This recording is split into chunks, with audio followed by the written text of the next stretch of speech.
Hi guys, welcome back to the channel PCS Aspirant Vlogs, and this is day number 19 of my UPSI preparation. I am starting this vlog with my sweet and cute Billu and देखो भागने की कोशिश कर रहा है और अभी जो है ना 12 बजने वाले हैं दिन के। तो चलिए स्टार्ट करते हैं आपके साथ ये दिन एंड बहुत ज़्यादा प्रोडक्टिव बनाने की कोशिश करेंगे। आज तबीयत मेरी बिल्कुल भी ठीक नहीं है लेकिन फिर भी तो चलिए बने रहिए आप हमारे साथ। और यहाँ आप देख सकते हैं गाइस हमारे कपड़े वॉश हो रहे हैं और ये मेरा बिल्लू देखो कैसे बैठा है और मैं जा रही हूँ अपने स्टडी रूम में स्टडी के स्लॉट्स करने के लिए। ओ माय गॉड, कहाँ भाग रहे हो? अब यहीं बैठना है शाम तक। और कल ना इसने सारी चीज़ें मेरी फैला के रखी थी, उनको थोड़ा सा अभी यहाँ से सिमटाना है। बाकी इस चीज़ें अभी स्टार्ट करते हैं अपना दिन। हाय फ्रेंड्स, तो ये है हमारा काउंटडाउन स्टार्ट हो गया है। आज है 21 फरवरी, तो यहाँ से हमारे पास बच्चे हैं कितने 21 डेज़। ये मैंने यहाँ पे लिखा है, मैंने मान के चला है कि मेरा 14 में एग्ज़ाम हो जाएगा।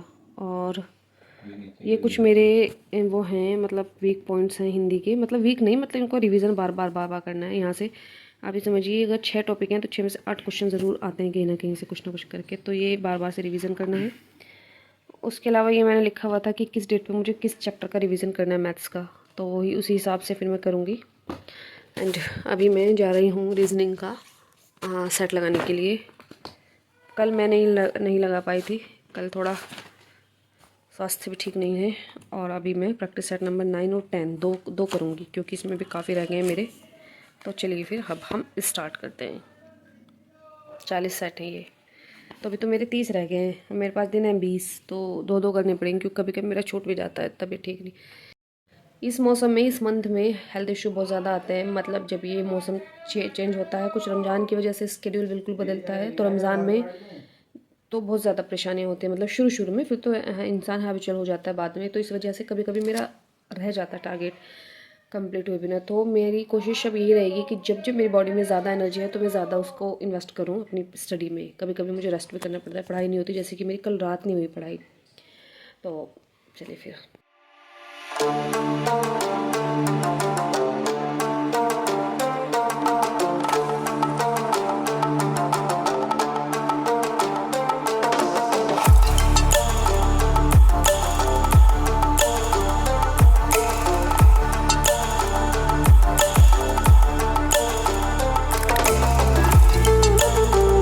हमारे मोहल्ले के बच्चे रो रहे हैं गाइस, लेकिन मैं आपको स्कोर दिखाना चाहती हूँ। आज का भी स्कोर 33 ही आया है, 7 गलत हो गए।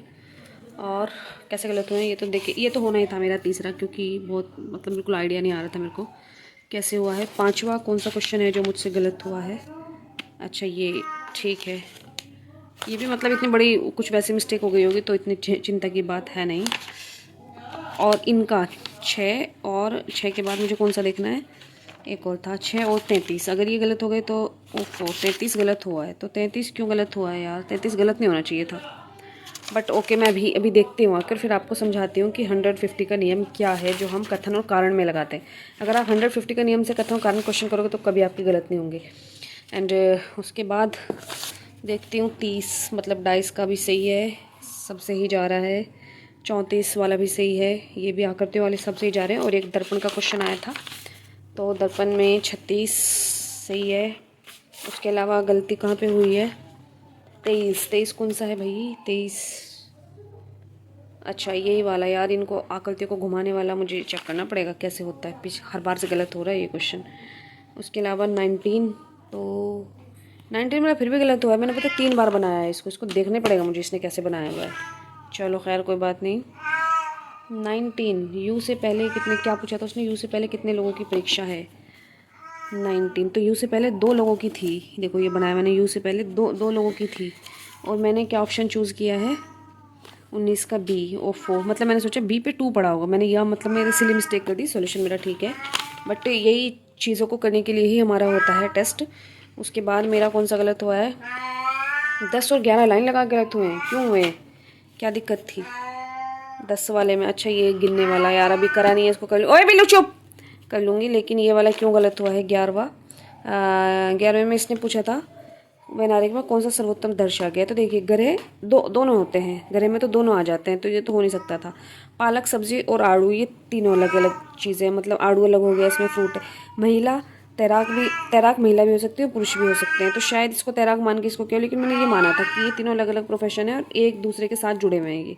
लेकिन चलिए खैर कोई नहीं, इसको हम देख लेंगे। और अभी मुझे छत पे जाना है, थोड़ा कपड़ों की बाल्टी लेगी। अम्मी ने कहा कि छत पे आ जाओ ज़रा, बाल्टी वो उठा नहीं पाती हैं ज़्यादा भारी। और ये देखो ये बोले जा रहा है, इसने भी वॉमिट भी कर दी है यहाँ पे, तो क्या मैं इसको उठा पाऊँगी गाइस? जिम में इतना वेट उठाने के बाद कुछ भी नहीं है ये मेरे लिए। देखो फ्रेंड्स, छत पे कोई नहीं दिखेगा, धूप अब तेज़ होने लगी है काफ़ी। छत पे दिखेंगे तो सिर्फ कपड़े सूखते हुए और कुछ नहीं। देखो अम्मी कहाँ फैलाने जा रही है कपड़े, क्योंकि हमारी रस्सी पूरी भर गई है। कल ना हेल्थ के अपडेट कुछ ये है कि ऐसा लगता है ऐसा सांस फूल रहा है और बस लेटे लेटे आराम करते रहो, कुछ ना करो, ऐसा फील हो रहा है। बहुत तेज़ हो गया, मैं तो जा रही हूँ नीचे। हाय गाइस, तो मैंने मैथ का एक प्रैक्टिस सेट और किया था और उसमें मेरे के सारे क्वेश्चन गलत हो गए थे। उसके बाद मैंने एवरेज का चैप्टर के कुछ क्वेश्चन निपटाए, थोड़े से रह गए थे मेरे। एंड अभी हम किचन में अपने काम कर रहे हैं। यहाँ पे मेरा बिल्लू बैठा है एंड यहाँ पे सारी चीज़ें रखी हैं जो चुटपुट ख़त्म हो गई थी, सारी दालें, सारे स्पाइसेस। और देखो फ्लैश लाइट जलाने से कितना गंदा लगता है। इसकी फ्लैश लाइट में किसी ने मेरे को बताया कि फ्लैश लाइट पे इसकी कोई डस्ट है, तो मैं इसको ठीक करवाऊँगी। तो ये सारी चीज़ें यहाँ पे रखी हैं, मसाले वगैरह, दालें वगैरह। यहाँ पे 1 मिनट यार, दिख भी नहीं रहा है, लाइट नहीं आ रही है। एक तो यहाँ हमारी लाइट ऑन नहीं हो सकती, भी इन्वर्टर पे नहीं चलती है। तो यहाँ पे सारी चीज़ें रखी हैं। यहाँ पे हमारी चिकन करी बन के तैयार हो रही है। यहाँ पे देखो मैंने कितना बढ़िया सा डिलीशियस सा चना चाट बनाया है। एंड अभी मैं जा रही हूँ फ्रूट चाट का प्रिपरेशन करने के लिए, और पकोड़े मेरी मम्मा बनाएंगी।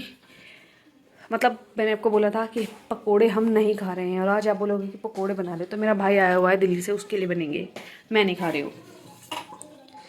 चलिए पहले यहाँ साफ सा कर देती हूँ थोड़ा।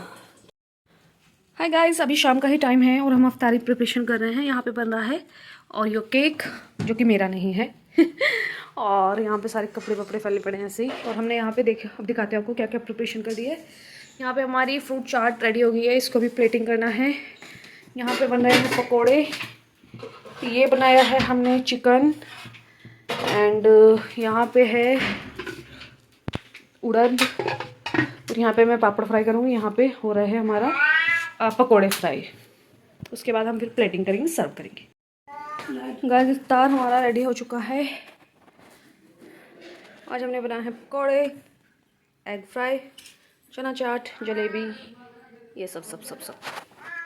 तो चलिए फिर अफ्तारी करते हैं। अभी क्या हुआ? नहीं हटो। Hi guys, this is 10:30 PM। इफ्तारी के बाद मैं सो गई थी और अभी उठी हूँ, और अब स्टार्ट करेंगे अपना नेक्स्ट स्लॉट, जिसमें आज मुझे हिंदी और रीजनिंग करना है बहुत अच्छे से। थोड़े से मैथ के क्वेश्चन भी करने, यहीं पे रखी है बुक। हाय गाइस, तो मैं जैसे कि आप सभी को पता ही है कि मैं एवरेज का चैप्टर कर रही थी, और आज एवरेज का चैप्टर मैंने निपटा लिया है। उसके बाद मैं एलिगेशन कर रही थी, एंड एलिगेशन में ये वाला रह गया है, ये वाला मतलब मेथड। मैं जब 2021 में एग्ज़ाम दिया था तो मैं इसको थोड़ा उल्टा तरीके से करती थी, मतलब इसने पहले ये मात्रा निकाली है फिर बाद में अनुपात दिया, तो मैं अनुपात से मतलब उल्टा उल्टा चलती थी। वो रिवर्स ऑर्डर में मैं भूल गई हूँ कैसे, वो मुझे आसान लगता है। ये इतनी ज़्यादा मतलब ये होता है ना जो फार्मूलाज वगैरह, एग्ज़ाम में याद रखना पॉसिबल नहीं है, तो अपना बेसिक से करो, आराम से करो, कोई दिक्कत नहीं है। बस जब आप बहुत सारी कैलकुलेशन करते हैं तो स्पीड अपने आप आ जाती है। तो ये 2 क्वेश्चन रह गए इसके, बाकी हो गया है ये। और ऑलमोस्ट अंक गणित अब मेरा पूरा रिवीजन भी हो गया है। हाँ, एक तो चैप्टर रह रहे हैं वर्क एंड टाइम का, और अभी मैं आपको टाइम दिखाती हूँ।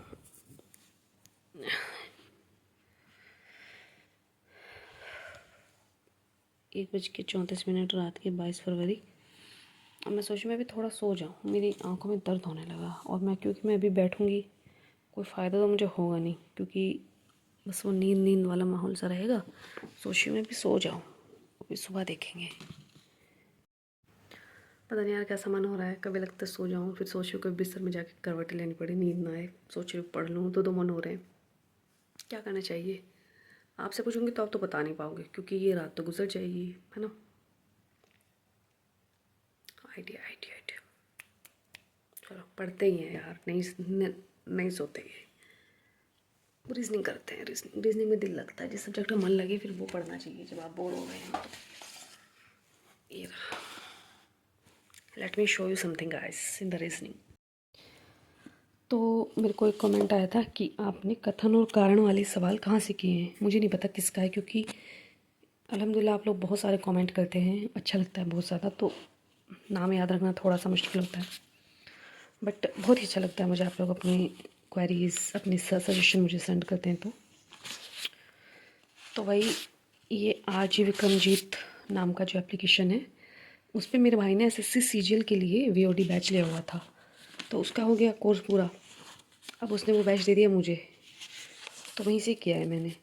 तो ये सेलुलिज्म का चैप्टर है, जिसमें उन्होंने ये ट्रिक लिखवाई थी 150 की। मतलब जब वो कहेगा कि सब पेंसिल पेन है तो 100, पेंसिल को 100 मानना है और पेन को 50 मानना है। जो कहेगा कुछ पेंसिल पेन है तो 50-50 दोनों को। जो कहेगा कोई नहीं है, कुछ भी नहीं है, तो 100-100। जो कहेगा कुछ पेन पेंसिल नहीं है, जब कुछ कोई और कुछ में नहीं आ जाएगा तो कोई वाले में 100-100 और कुछ वाले में 50 और 100। जब कुछ पॉजिटिव में होगा तो 50-50, यानी कि आधे आधे हो गई, कि कुछ पेंसिल हैं तो कुछ पेन होंगे 50-50। और ऑल पेंसिल्स आर पेन, तो मतलब ये पूरे के पूरे हैं और ये आधे हैं। तो इस तरीके से करके क्वेश्चन निकल आते हैं। और मैंने ना इसमें सिर्फ 2 ही, जिसमें 2 कथन देके निष्कर्ष पूछता है, वो वाले किए हैं। अब वो वाले मेरे सारे ठीक हो रहे हैं इस ट्रिक से, लेकिन कुछ में वो क्या कर रहा है, वो 3-3 ऑप्शन भी दे रहा है, तो 3-3 ऑप्शन वाले मेरा गलत हो जाता है इस ट्रिक से। तो फिर मैंने दिमाग लगाया कि मैंने यार सारी क्लास तो की नहीं, मैं सर को जज करने लग जाऊँ कि भाई ये गलत हो रहा है, तो मैं पहले सारी क्लास करती हूँ, हो सकता है 3 कथनों वाले में कुछ और मैथ हो। लेकिन हाँ, एक बात है कि सर ने ये बोला था कि भाई मैं आपको पेन नहीं उठाने दूंगा अगर आप मेरे से कर रहे हो। तो 2 कथन वाला क्वेश्चन इतनी जल्दी बन जाता है कि वाकई उसमें पेन उठाने की ज़रूरत नहीं पड़ी। तो फ्रेंड्स, यहाँ पे हो चुका है हमारा चैप्टर कंप्लीट, कथन कारण, जिसको मैंने डायग्राम और सभी चीज़ों से कर लिया है। उसके बाद मैंने पेपर कटिंग और फोल्डिंग के थोड़े से रूल सीखे, थोड़ा ही है बस, ज़्यादा कुछ है नहीं इसमें, सिर्फ इमेजिनेशन का खेल है। एंड अब टाइम देखो 2:34, और मैं थोड़ा सा अब आराम करूँगी जाके, फिर सुबह देखेंगे। तो चलिए इस ब्लॉग को अब यहीं पे एंड कर रही हूँ guys. Bye bye, take care.